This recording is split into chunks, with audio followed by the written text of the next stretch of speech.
J'étais sur scène en train de faire mon spectacle et j'entends salle noire. Donc, waouh, c'est la violence, tout de suite. Des gens qui votent Front National, parce que ce qui m'énerve, c'est qu'ils n'assument pas souvent. Lui, ce monsieur l'a assumé, c'est cool. Mais souvent, les gens... Pardon? Salle noire. Pardon? Salle noire. Et là, je suis vraiment perdu parce que je me dis, c'est pas possible. On est au XXIe siècle, on est en France, on est dans un spectacle d'humour. C'est pas possible, j'ai pas entendu ça. C'est pour ça que je demande 3 fois. Pour lui laisser une chance de désamorcer, de s'excuser, de dire, mais non, je rigole, donc je redemande pardon. Et là, j'entends une voix ferme et sans équivoque qui dit, j'ai dit salle noire. Donc là, en moi, ça boue. J'ai des idées de violence, j'ai envie de descendre sur scène et que ça finisse aux mains, mais j'ai un sursaut de, je sais pas, de lucidité ou de sensibilité, de fragilité qui, je me dis, wow, non, c'est pas la bonne solution. J'ai pas à répondre à la violence par la violence. Moi, dans mon spectacle, je prône la tolérance, je prône le vivre ensemble, je prône l'amour. Donc, en tant qu'artiste, mais aussi en tant qu'homme, je ne pouvais aller que dans cette direction-là. Donc je prends le parti de mettre cette personne face à sa propre bêtise. Mais tu aurais dû fermer ta gueule, en fait, parce que t'as mis ce qu'on appelle un malaise, qui n'appelle rien dans le spectacle, à part de la gêne pour toi, où tout le monde est gêné pour toi.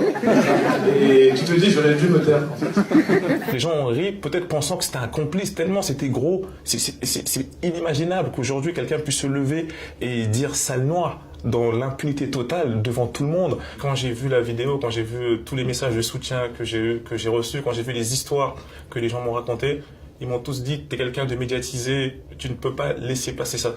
Ce serait envoyer un mauvais signe pour les personnes qui vivent ça au quotidien.